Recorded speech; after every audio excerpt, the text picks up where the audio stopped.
दिख नहीं रहा क्योंकि ईरान में हो रहा था। अगर आप बहुत जल्दी आयतुल्लाह की पोजीशन को सील नहीं करोगे तो शायद पोजीशन ही खतरे में आ जाए। और बाय द वे बेचारे बोल इसलिए पा रहे कि इजराइल ने कहा जो भी बनेगा मारेंगे। और मुश्तबा को लेके जो समाचार आ रहे थे कि वो ऑलरेडी जख्मी है और कोई कह रहे काफी जख्मी है। तो क्या he is in a position to take over या वी डोंट नो। तो यहाँ भी एक एम्बिग्विटी बनी पड़ी है। दूसरा, जो कल अटैक हुआ था, जो ऑयल स्टोरेज फैसिलिटीज को निशाना बनाया था इसराइल ने, शहरान में एक मेन फैसिलिटी है जिसको निशाना बनाया गया था। वैसे तो 30 का लिस्ट है, शायद 3, 4 या 5 ही कल अटैक हुए, बाकी अभी होंगे। मतलब धीरे धीरे स्लो स्लो, एक बार में थोड़ी ना सारे करना है। तो जो फैसिलिटी अटैक हुई थी उससे इतना धुआं आ रहा है। सुबह तेहरान का एक काला था।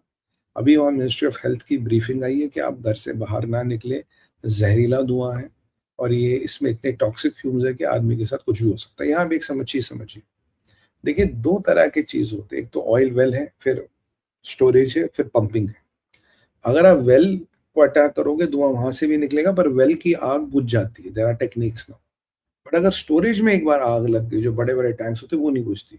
और जब तक टैंक खत्म नहीं होता, सारा ईंधन जल के खत्म नहीं हो जाएगा, तब तक वो नहीं बुझेगी। क्योंकि उन्होंने दुबई की स्टोरेज पे अटैक करने की कोशिश की थी, इन्होंने यूएई की स्टोरेज पे अटैक करने की कोशिश की थी। दुबई से मेरा मतलब है यूएई। इन्होंने कुवैत की स्टोरेज पे अटैक करने की कोशिश की थी। इसीलिए इस रिटेलिएशन में इन्होंने ये किया और अभी पूरा जल रहा है। मैंने आपको बोला था, जब मैंने कल वीडियो देखे तो 1000 फुट से भी ऊपर तक आग की लपटें जा रही थी, भयंकर आग। और ये आग लगती रहेगी, अभी ये खत्म नहीं होगा। और फिर खर्क टर्मिनल वाला ऑप्शन तो हमेशा है ही है। खर्क टर्मिनल वाला इज ऑल्सो एज ऑप्शन। तो यहाँ ये मामला खत्म हो रही है, टॉक्सिक फ्यूम्स वाला मसला बढ़ रहा है। पेट्रोलियम की पोजीशन ईरान में ऐसी है जहां 10, 15, 20 रुपए लीटर पेट्रोल बिकता था इंडियन रुपए के हिसाब से, वहां आज आपकी गाड़ी में 20 लीटर पेट्रोल ही डलेगा, उससे ज्यादा है नहीं। क्योंकि पेट्रोल जो तेहरान में है, क्योंकि रिफाइनरिंग बंद हो रही है, तेल निकलना बंद हो रहा है। पीछे जब से ये युद्ध शुरू हुआ, उसके काफी पहले से, खासकर जब युद्ध शुरू हुआ, तो 1 का भी तेल ही बेच नहीं पा रहे किसी को। कोई 1 नंबर 2 नंबर का तेल नहीं जा पा रहा, उसको लेके और भी समस्याएं हैं। और इतने में जो पेट्रोलियम शॉर्टेज हुई है बताती कि इवन तेहरान में भी अब पेट्रोल की सप्लाई इतनी ज्यादा नहीं है, वहां भी इम्पैक्ट हो चुका है। यहाँ एक डिसैलिनेशन प्लांट इनका हिट हुआ है, और जो डिसैलिनेशन प्लांट इनका हिट हुआ वो बहुत ज्यादा हिट हुआ है। और ये कह रहे हैं कि जी ये दुबई ने किया है, इनकी यूएई ने किया है। तो यूएई ने अभी एक अपील जारी की है, कह रहा जी हमने आपका डिसैलिनेशन प्लांट हिट नहीं किया, हमें नहीं पता किसने किया है। तो अगर इन्होंने नहीं किया तो फिर अमेरिकन ने किया होगा या इसराइलियों ने किया होगा। अमेरिकन कह रहे यार 7,500 बम तो हमने गिरा दिए।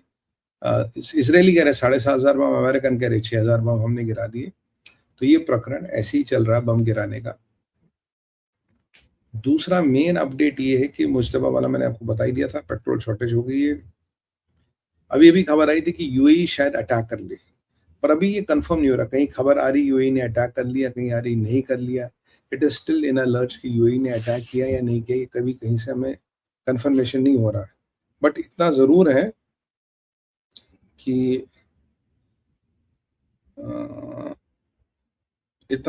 है कि सेंट्रल इसराइल में अभी अभी एक मिसाइल हिट हुआ है। जी हाँ, सेंट्रल इसराइल में एक हिट हुआ है और काफी नुकसान हुआ है। बट कैजुअलिटीज शायद नहीं है, पर हाँ काफी लोग इंजर हुए। सेंट्रल इसराइल में इनका एक मिसाइल हिट किया है अभी, ये अभी भी खबरें आ रही हैं। इनका कह रहे काफी लोगों को थोड़ा मॉडरेट इंजुरीज आई है, मतलब ज्यादा इंजुरीज तो नहीं है, पर मॉडरेट टू लाइट इंजुरीज है। तो आप इनको हल्के में भी नहीं ले सकते, हिट तो हुआ है। बाकी इनका जो बुशेर में नेवल वो बे थी and all, it is in the sea. तो वो भी समुद्री जहाजों से मिलने, खो खेलने गई है समुद्र के नीचे। तो इट इज अंडर द सी। वो पूरा नेवल बेस भी इनका खत्म हो गया है। और मैंने कहा था ना कि सेंट्रल इसराइल में मिसाइल्स का हिट हुआ, काफी लोग जख्मी बताए जा रहे हैं। अभी यूएई के तरफ और ड्रोन्स और मिसाइल्स आ रहे हैं। They are trying to intercept them, इनको इंटरसेप्ट कर रहे हैं। इन्होंने तेहरान में जो शाहरान बेसिकली ऑयल है उसका बहुत भयंकर लॉस हुआ है। बहुत ही ज़्यादा उसकी वाट लगी है। एंड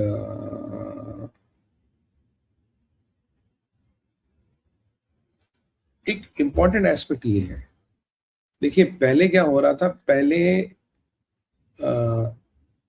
ऑयल की ये जो स्टोरेज फैसिलिटीज उनको टारगेट नहीं किया जा रहा था, अब उनको टारगेट किया जा रहा है। फिर डिसैलिनेशन प्लांट्स को टारगेट नहीं किया जा रहा था, अब डिसैलिनेशन प्लांट्स को भी टारगेट करने लगे, यानी कि ये स्ट्राइक बढ़ रही है।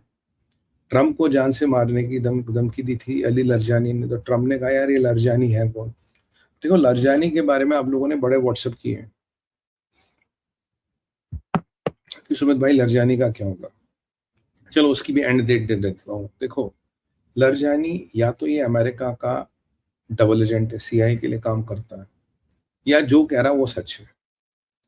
अगर लरजानी अमेरिका का एजेंट है तो मारा नहीं जाएगा, अगर अमेरिका का एजेंट नहीं है तो आप मान के चलिए 21 दिन से 60 दिन के अंदर अंदर लरजानी निकल गया होगा। अगर ये निकल गया तो आप समझिए अमेरिका का एजेंट नहीं था, अगर बच गया तो समझिए अमेरिका का एजेंट था। और जो सेंट्रल इसराइल में इनका रॉकेट हिट हुआ है, लकीली ये एक रोड पे हुआ, it didn't hit a building, तो रोड पे नुकसान अच्छा हुआ। बाय द वे जो सुबह ये बकवास कर रहे थे हाइफा हमने हिट कर दिया, हाइफा जल गया, हाइफा में कोई हिट नहीं हुआ, हाइफा इज परफेक्टली फाइन, जहाँ हिट हुआ हम आपको बोल देंगे। और अमेरिका ने भी वो कल रात वाला अटैक तो अभी किया नहीं, अमेरिका तो अभी अटैक करने वाला है, वो भी मसला बढ़ने वाला, वो अटैक अभी हुआ नहीं। बुशेर में इनकी फैसिलिटी बर्बाद हो गई है, तेहरान में बाहर निकलना बना है, और अभी तो 2-3 फैसिलिटीज को जला दिया गया है। बेरूत में दबा के बमबारी हुई है, और अभी तो 30 फैसिलिटीज की लिस्ट है। अगर 30 फैसिलिटियों को जलाया गया, आपको सोच सकते हैं ईरान में क्या होगा, ईरान के ऊपर फ्लाइंग भी नहीं हो सकती। और ये यूएई वालों ने मुझे नहीं लगता अटैक किया, बातें आ रही थी अटैक हो गया, but I don't think so. सऊदियों ने फिर अटैक नहीं किया कि सऊदियों के ऊपर कुवैत यूएई के ऊपर उन्होंने फिर मिसाइलें चलाई है। बट अब देखते हैं कि क्या कर रहे हैं। देखिए एक मैं आपको एक एस्पेक्ट आपको बता दूं, मैं आपको शुरू से कह रहा था मोहम्मद बिन सलमान को F-35 चाहिए against Israel, not against Iran. कि अगर अगेंस्ट ईरान आपको चाहिए थे, ईरान ने आपकी इतनी वाट लगा ली, इतना ठोक दिया, F-16 तो उड़ाओ। Once you are done with F-16 तो F-35 भी ले लेना भाई। F-16 तो आप उड़ा नहीं रहे, तो F-35 का क्या करना है। और एक और मिसकॉन्सेप्शन है जो मैंने काफी लोगों से बात की, ये भी जरा क्लियर करना है। ये जो क्लियर करना, मुझे एक बात बताइए, ये लोग कह रहे हैं कि जी ये 800 किलोमीटर पीछे गया, 1900 किलोमीटर पीछे गया इनका एयरक्राफ्ट, कह रहे what ever, it is always a safe operating distance जहां आर्मी नेवी काम करती है। ठीक है, 800 किलोमीटर दूर गया ना। ईरान के पास अभी नॉन बैलिस्टिक मिसाइल्स की कैपेसिटी 2500 किलोमीटर की है।